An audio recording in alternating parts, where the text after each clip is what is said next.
Sejam bem-vindos a mais um Novo Mundo Podcast e cá estou eu para regravar isso daqui, porque eu basicamente agi que nem um bonobo no último programa e aí eu tinha gravado, eu não perdi o áudio, se é isso que já passou pela cabeça de quem está ouvindo, mas basicamente eu gravei e daí eu fui ver, depois de escutar o áudio, eu sempre dou uma escutada por cima do áudio, para editar, e aí eu vi que eu ficava pegando no celular e trocando de mão toda hora, então às vezes o áudio estava muito bom, às vezes o áudio ele ficava abafado, às vezes ficava tipo 5 minutos abafado sem dar para ouvir quase nada, e aí voltava ao normal e eu pensei, cara, não, sem condições.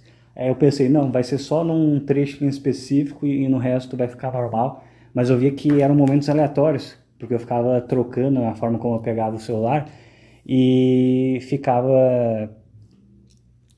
desse jeito. E daí, basicamente, eu não ficou, sei lá, 40% do áudio ficou inaudível. E aí eu resolvi simplesmente parar, porque eu vi, eu fui idiota, eu simplesmente fui burro.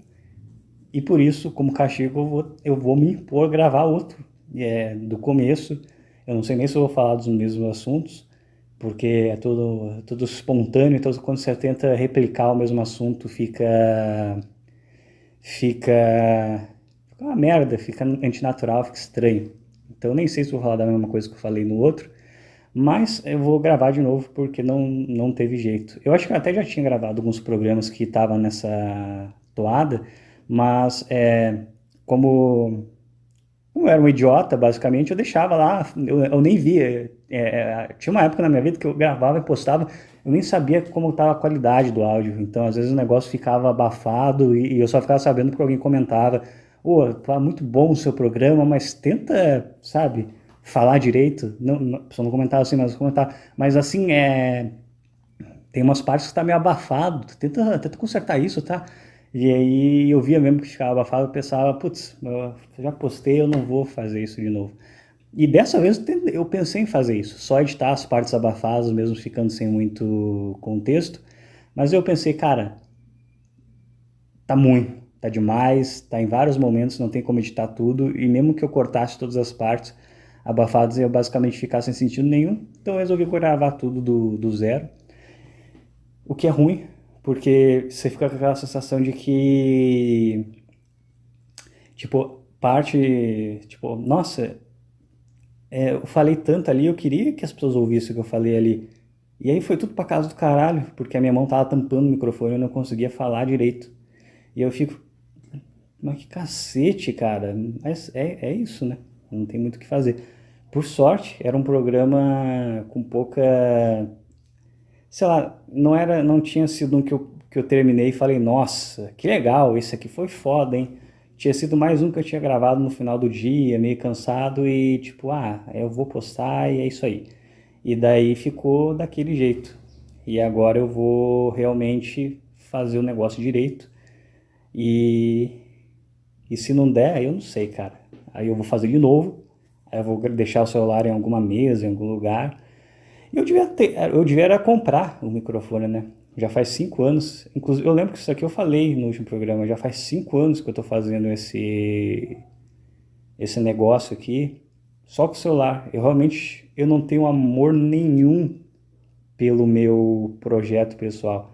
Eu acho que isso aqui é até mais que a música, que eu tenho um canal de música também, mas o canal de música eu comecei faz um tempo também. Eu comecei em 2022 ou 2023. Comecei em 2023. O canal de música eu tenho há 2 anos. Esse aqui eu tenho há 6 anos, há 5. Eu criei esse canal. Era começo de 2020 e a gente está em 2025. Então são 5 anos. Esse aqui é o meu projeto principal de vida. E eu não dou atenção nenhuma para esse negócio. Eu trato de qualquer jeito. Honestamente, eu nem sei se eu estou tão errado, porque isso aqui não traz nenhum retorno, mas aquele paradoxo também, né? Primeiro você precisa investir para depois o investimento retornar, e verdade seja dita, eu nunca investi nada nisso daqui, porque tudo que eu uso para fazer isso daqui foi de graça. O celular eu já uso para outras coisas, então não foi um investimento feito para isso aqui. Como eu não me filmo, eu não invisto em câmera, então basicamente foram 5 anos de vamos ver no que dá. Basicamente, não tem investimento nenhum, nem com microfone, mequetrefe, nem com, sei lá, fonoaudióloga para melhorar um pouco a minha dicção, já que eu trabalho, entre aspas, né, isso aqui é um trabalho, com, entre aspas, de novo, comunicação. E mesmo assim, eu nunca paguei um curso, um fonoaudiólogo, eu nunca fiz nada. Eu simplesmente nunca investi nada e nunca tornou nada também, né? Justo, no fim das contas é justo. Mas é isso, né, cara? 5 anos aí sobrevivendo no total e absoluto underground. Eu nem lembro se quando eu comecei a fazer esse negócio aqui, eu tinha grandes ambições ou eu sempre comecei pensando, cara, isso daqui nunca vai dar em nada e foda-se. E realmente nunca deu em nada. Eu acho que é um misto, entendeu? Quando a gente começa alguma coisa assim, a gente sempre pensa, tipo, ah, não vai dar em nada, mas se der vai ser legal. Só que se não dá mesmo em nada, você pensa, ah, que merda. Até que seria legal se tivesse dado, mas foda-se também. E outro assunto que eu tinha falado lá também naquele programa que parece que eu tô falando com uma rola na boca, porque eu ficava mudando a posição do microfone e daí o celular ele não captava o áudio. Eu preciso saber exatamente onde é que capta o áudio. Eu acho que eu não sei em qual parte do microfone que é, se é nessa parte, se é na parte de cima. Eu acho que é nessa parte de baixo. Eu não sei. Eu realmente não sei onde é que capta o áudio. Então sei lá. Eu vou ver isso só quando estiver pronto, mas pelo menos abafado eu sei que não vai ficar dessa vez. E é basicamente isso. E eu falei bastante sobre grunge também. Eu voltei a pesquisar bastante sobre banda grunge e essas coisas. Voltei a pesquisar bastante sobre, principalmente, Alice in Chains. Porque eu lembro, desde os meus 17 anos, quando conheci o grunge, tipo, conheci lá o Nirvana, daí já conheci o Pearl Jam, já conheci Alice in Chains, e meio que foi aquela tríade, né? Eu sei que tem mais bandas, mas sei lá, pra mim essas três foram meio que assim, tipo, você fala de grunge, vem sempre uma dessas três, assim, são as principais. Tem outras? Tem. Mas eu, pelo menos na minha cabeça, essas sempre foram as três principais. Eu não sei porquê, entendeu? Mas as que me vinham na cabeça, né? Só que eu sempre gostei mais de Nirvana e Pearl Jam. Eu cheguei a escutar um pouco de Alice in Chains, eu achei, nossa, negócio esquisito, barulho estranho. E meio que ficou por isso mesmo, sabe? Eu escutei bastante ali nos meus 16 para 17 anos. E fiquei assim, tava aprendendo violão, então eu gostava muito. Um grunge ele tem isso, né? Ele tem essa coisa que parece muito que é um country que virou rock por acidente, cara. Eu tenho muito essa impressão do grunge, porque o grunge são as únicas bandas que elas ficam melhor acústica do que por estúdio, entendeu?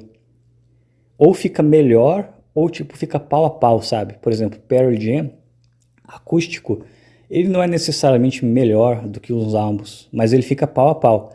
Nirvana acústico, eu acho melhor. Alice in Chains acústico, eu acho melhor, entendeu? Às vezes eu prefiro o som de estúdio para ter uma pegada mais forte, mas eu acho o acústico muito mais refinado. E sabe, eu não sei por quê. Eu chuto que é porque como era uma banda muito eram bandas muito meio que era uma mistura de punk, só que o punk era uma mistura de punk com caipiras do noroeste dos Estados Unidos, que era isso que os caras eram ao redor de Seattle e na própria Seattle, né? Pelo que eu pesquisei. Era meio que uns caipira, então eu acho que o som cotidiano devia ser meio que um country.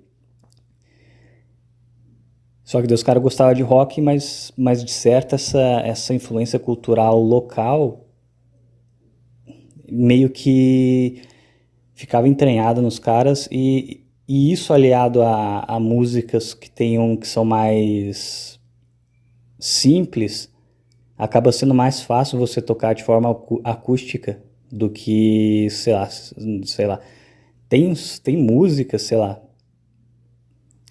tipo, sei lá, tá, chega de falar, sei lá, mas tipo, tem músicas como, por exemplo, a maioria do Guns N' Roses que acusticamente, eu não sei, cara, eu acho que ia ficar meio estranho, não ia ficar legal.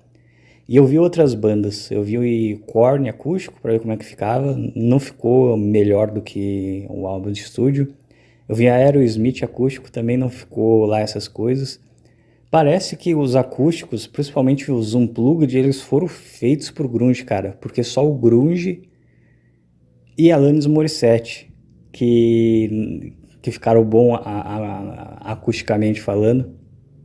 A Alanis Morissette não é grunge, mas ela também conseguiu ficar, tipo, ela era mais pop e no acústico fica meio que tudo fica meio country acústico, né? Porque querendo ou não, o country é meio que o sertanejo de lá, né?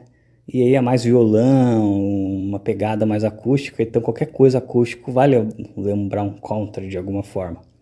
Ainda mais que o country ele mistura um pouco de guitarra com acústico, então vai lembrar, não tem como. Só que fica, eu não sei, fica muito bom essa mistura, fica bom pra cacete. E aí, por algum motivo, eu comecei sabe, lá nos meus 17 anos, eu tinha estado nessa febre de escutar bastante grunge, principalmente Nirvana, e pesquisar as histórias dos caras. Aí o tempo passou, eu esqueci e segui minha vida. Escutei outras coisas. Quando conheci o pós-punk aí, que foi só pós-punk mesmo, fiquei muito tempo só escutando isso. Depois eu fiquei um tempo escutando hip hop russo também. E aí eu voltei agora a escutar grunge, mais de 10 anos depois.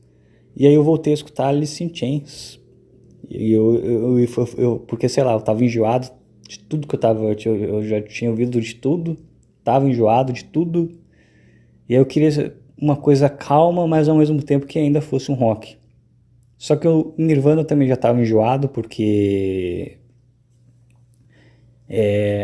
eu escuto aquele unplugged deles há mais de 10 anos, então uma hora você cansa. O Pearl Jam meio que era a mesma coisa e tinha um Alice in Chains ali que eu acho que se eu tinha escutado 2 vezes era muito, porque eu não gostava muito da banda na época. Eu pensei, esse aqui mesmo, eu escutei muito pouco, então eu vou ouvir, porque acústico vai ser um som mais calmo e na melhor das hipóteses vão ser músicas mais ou menos. Eu comecei a perceber, cara, essas músicas são muito boas, elas soam muito bem. E aí eu escutava o acústico, eu escutava pensando, cara, eu vou escutar porque não tem mais o que ouvir, e depois eu volto a ouvir as coisas que eu escuto geralmente. Mas tinham músicas boas que me davam vontade de escutar o acústico de novo, logo em seguida, entendeu?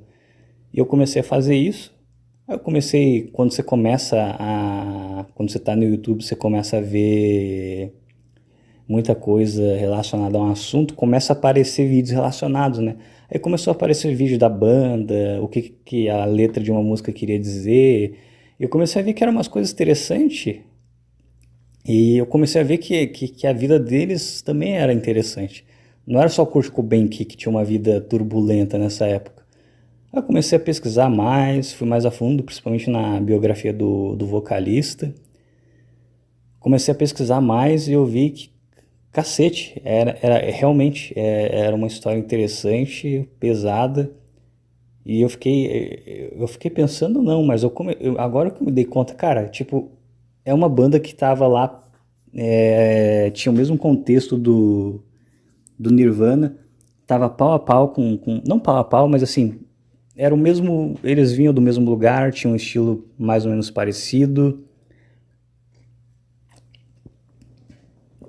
e, sabe, eu sabia da história, por exemplo, pouco, não sabia tudo, mas eu sabia bastante da história do Ed Vedder, que era o vocalista Do Pearl Jam, eu sabia bastante da história. É só, já pensou, já parou pra pensar que é só do vocalista que todo mundo quer saber a história?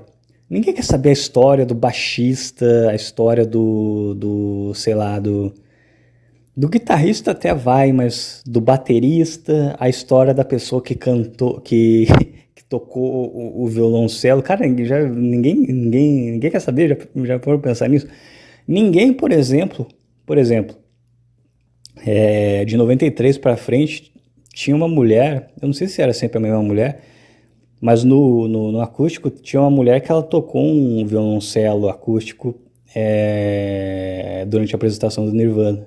Então, meio que, pelo menos naquela apresentação, e em 94 inteiro, tinha lá uma mulher que estava tocando um violão, entendeu? Na música, em algumas músicas do Nirvana.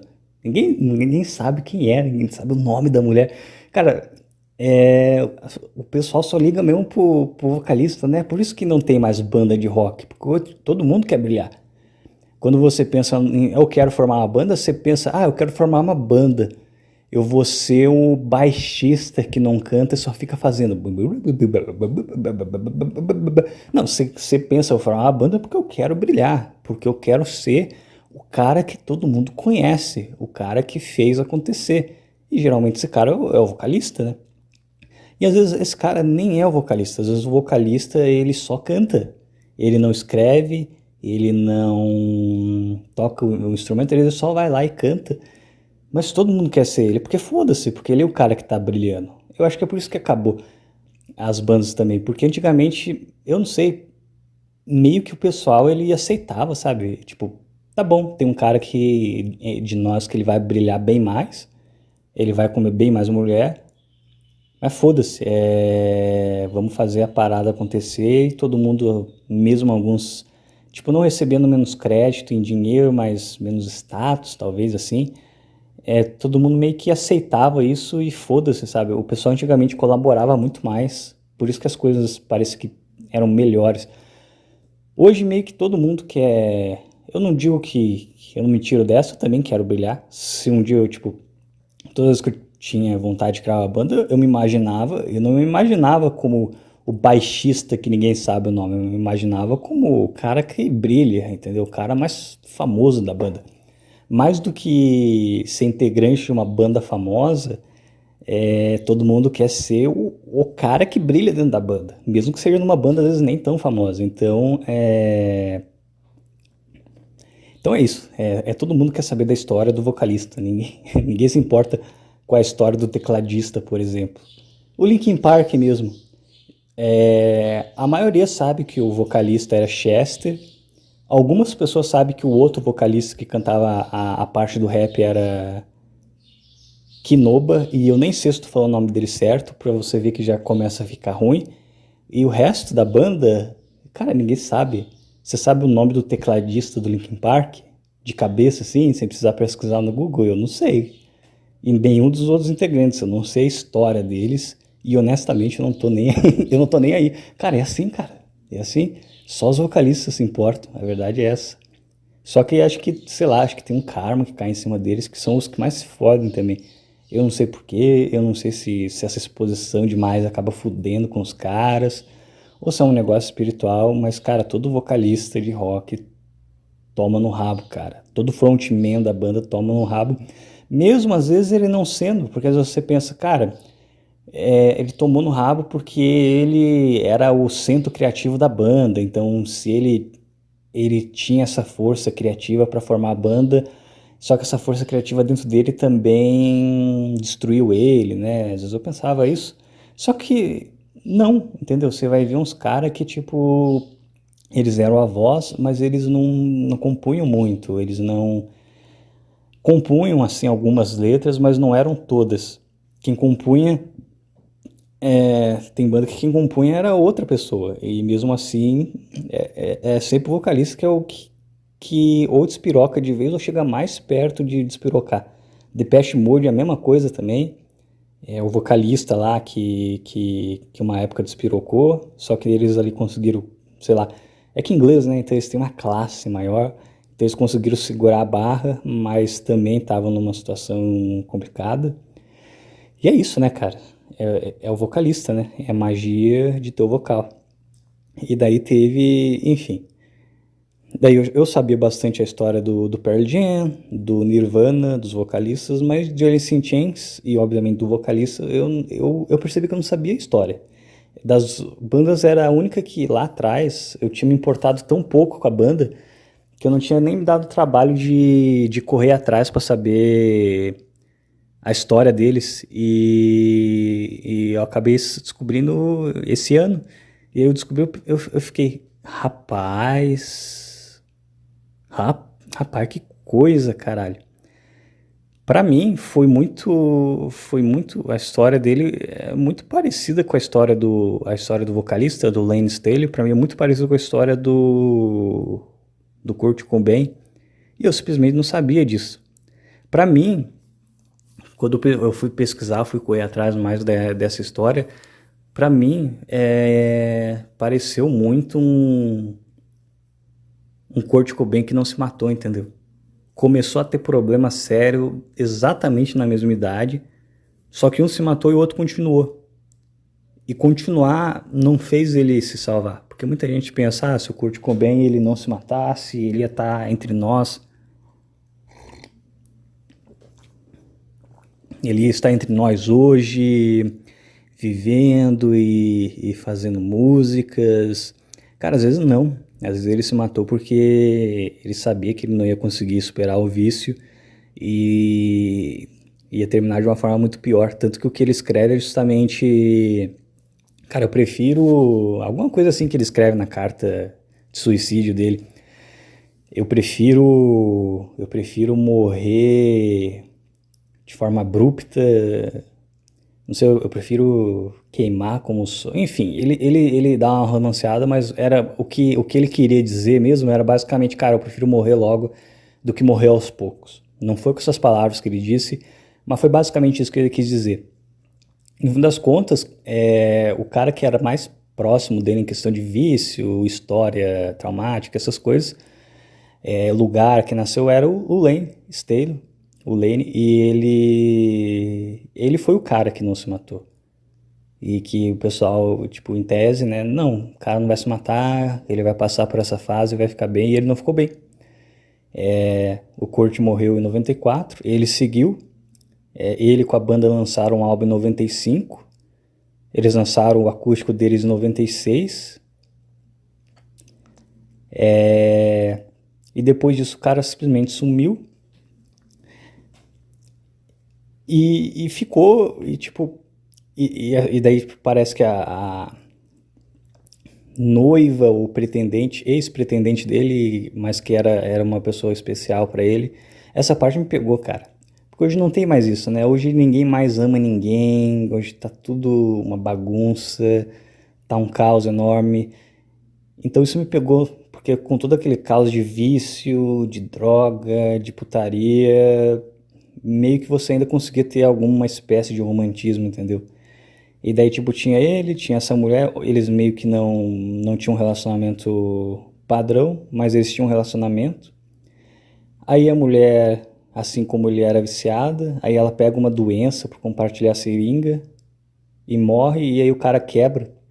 Isso foi em 96, pouco depois daquele acústico que ele faz no MTV, que eles, né, que a banda faz.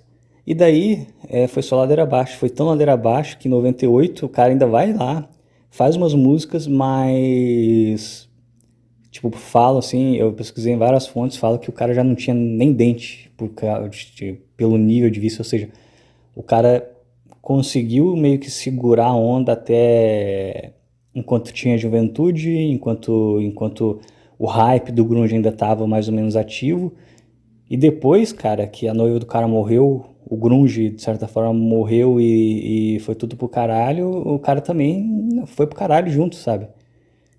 Daí em 98 diz que tipo, o cara gravou as músicas, mas nem dente o cara tinha. Então, se você prestar atenção nas últimas músicas do Alice in Chains, que foram gravadas em 98, o pessoal nos comentários, né, fala, cara, dá pra ver que o cara não tem dente, se você prestar bastante atenção na hora que ele vai fazer o som do S, essas coisas. Cara, eu acho isso bizarro. E se você vê o clipe também, cara, fica tudo muito bizarro, cara, muito maluco. E, cara, o que que eu posso dizer em relação a isso? O que que eu posso dizer em relação a isso? No começo eu achei muito bizarro, cara, esse negócio de. O cara tá corroído no vício e os caras. Ah, chega, grava aí. Só que assim, os caras às vezes também não sabiam, né? Ele apareceu lá e aí que os caras perceberam que o cara tava, tipo, com perna atrofiada, tipo, o cara tinha 1,80 e pesava 50 quilos, sem dente, todo fudido. E eu achei, nossa, que bizarro. E os caras olham aquilo e falam, ah, canta aí. Mas é. Aí eu penso melhor e penso, porque parece que depois ele volta pra cidade dele o mais rápido possível, dando alguma desculpa pra comprar mais droga. E depois que ele grava tudo, eles até, tipo, tentam ajudar ele, tipo, se você quiser, a gente te leva pra uma clínica de reabilitação, não sei o quê. E aí, sei lá, ele desconversa e fala que não, ele vai ver e não sei o quê. Enfim, essa parte eu não lembro muito bem. Mas a questão é que aí um dos caras lá, eu não lembro qual agora, fala, cara, se ele não quer se ajudar, não adianta que a gente não vai conseguir. E eu pensei, a princípio eu achei aquilo muito bizarro. Tipo, o cara chegar todo esbagaçado pra gravar. Mas depois eu pensei, faz sentido no fim das contas. Porque não há nada que você possa fazer para ajudar alguém se essa pessoa ela não quer ser ajudada. Então, o que, que no fim das contas, os caras chamarem ele para gravar aquelas últimas músicas e valorizarem o cara, mesmo naquela situação decadente, eu acho que realmente era a melhor ajuda que podia ser feita pro cara, porque não tinha muito o que fazer além daquilo. Cara, isso aí me fez ficar pensando um monte de coisa ruim, entendeu? Essa história me deixou bem mal, não sei porquê. E eu acho engraçado porque essa história sempre esteve lá e eu nunca soube dessa história dele, da noiva dele, da banda como um todo. Cara, tipo, eu fui lá, eu fiquei obcecado por grunge com meus 17 anos. E, assim, conheci Alice in Chains desde os 17, mas passou abaixo do radar, sabe? Tipo, eu não fui a fundo, não conheci. Foi diferente, por exemplo, de um Depeche Mode que eu fui conhecer depois dos 20 e poucos anos. E, tipo assim, conhecia de ouvir num bar de vez em quando e eu nem sabia que era dos caras. Mas, tipo, o Depeche Mode eu conheci, tipo, em 2021 e daí eu fiquei escutando poucas músicas deles. Passou uns 2 anos eu comecei a escutar mais e conhecer mais sobre a banda, mas assim, foi um espaço de tempo curto. Mas é muito bizarro, tipo, é, como é que eu posso dizer? Tipo, é muito bizarro. Uma coisa que tá lá, que eu cheguei, eu escutei lá, eu pesquisei sobre o grunge, eu pesquisei sobre Nirvana e Pearl Jam, e passou, sabe? Simplesmente passou desapercebido, sabe? Isso que eu acho, que eu acho, claro que a reflexão é estúpida, mas isso que eu acho mais louco, tipo, tava lá, essa história ela não mudou de lá pra cá, sabe? Tipo, o cara ele morreu em 2002 e a história dele já tava contada, mas, tipo, eu descobri um movimento grunge, assim, eu descobri entre aspas, né? Mas eu descobri, né? Ele tava lá, mas eu não tinha descoberto. Então eu descobri. Eu descobri um negócio em 2014 e, assim, fui, pesquisei, fiquei sabendo como é que era a história do Cobain, fiquei sabendo como é que era da outra banda lá, e a deles passou. E eu fiquei. E agora eu comecei a pensar, caralho, o negócio passou e eu não. E agora que eu fui. Tipo, eu tava tão perto lá de saber a história dos caras e eu simplesmente não soube. Tá certo que naquela época eu acho que também, tipo, não era tão frequente, tipo, não tinha tanto vídeo sobre isso. Eu acho muito bizarro que a maioria dos vídeos que eu tô vendo, mesmo aqueles vídeos que, sabe, são aqueles vídeos meio atemporais, sabe, tipo, contando a história de uma banda, contando a história de um acontecimento, coisas assim. Mesmo esses vídeos que são atemporais, a maioria, que sabe quando você vai pesquisar alguma coisa no YouTube e, tipo, sei lá, como fazer bolo de cenoura e aparece um vídeo que em tese era para ser uma coisa temporal, né? Porque a receita do bolo de cenoura ela não muda. Mas assim, aparece no máximo postar 3 anos atrás, só que eu fico pensando, cara, a gente está em 2025, o que aconteceu com os vídeos de 2015 até 2020? Porque nessa época já tinha bastante gente fazendo vídeo. Só que nunca aparece, cara. Eu não sei o que é, entendeu? Mas até os vídeos, entre aspas, antigos que aparecem, é um antigo de no máximo 3 anos atrás. Eu não sei qual a política que os caras usam, mas eu sei que eu sinto assim. Você quer ver um vídeo mais antigo, você tem que entrar no canal da pessoa e pesquisar manualmente, senão tipo, não vai aparecer. Salvo uma outra exceção que algum vídeo muito antigo aparece e daí vira meme porque as pessoas ficam se perguntando, tipo, por quê? Por quê que o YouTube me recomendou um vídeo de 15 anos atrás? E elas estão certas, porque a maioria dos vídeos são de no máximo 3 anos atrás. Honestamente, eu não acho que isso daí é por acaso. Às vezes estão fazendo algum teste e pegam algum vídeo antigo para usar como experimento e é por causa disso que acontece, não sei. Ou às vezes algum famoso comenta num vídeo muito antigo, não sei. Mas enfim, e aí é muito louco pensar que eu resvalei na história do cara, que era uma história em tanto, e deixei pra lá, entendeu? E fui redescobrir a banda agora, e escutar direito agora, e agora eu realmente gostei e fiquei sabendo da história. Mas é muito louco pensar que eu poderia ter, tipo, poderia ter sabido, tá certo isso? Poderia saber da história deles há muito tempo antes e eu simplesmente não soube, né? Mas, de qualquer forma, eu fico pensando, e será que você ia mudar alguma coisa também? Se eu soubesse ou não? Porque hoje mudou, porque eu meio que me identifiquei com o cara pela questão dele perder alguém que ele gostava bastante. Isso me pegou, cara, me pegou bastante, entendeu? Eu não sou aquele red pill desapegado, não, eu sou um cara emocional. Eu sou um cara emocional e aquilo me pegou bastante, entendeu? Aquela história com a noiva dele. Só que isso me pegou pela minha própria história de vida. E quando eu tinha 17, não tinha história de vida nenhuma, eu era só um abobado que queria escutar barulho.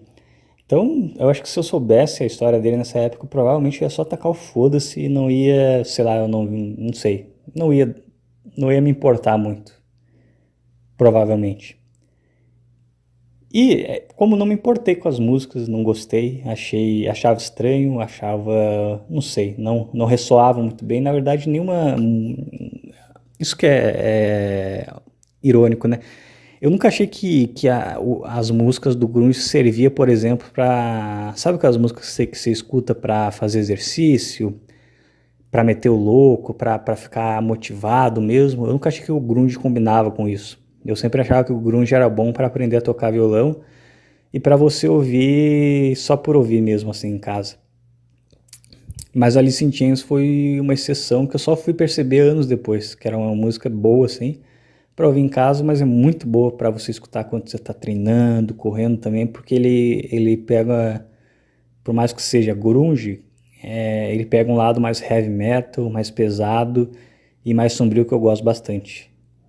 Tipo um post-punk, por exemplo. E, enfim, é basicamente isso. Essa tem sido a minha vida, basicamente, por enquanto. E é isso. Eu vou ver se eu posto alguma coisa nova naquele canal de música, movimento um pouco aquilo lá.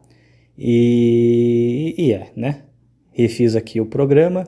Esse aqui eu vou torcer para não ter abafado nenhuma parte. E vamos que vamos. E vamos que vamos.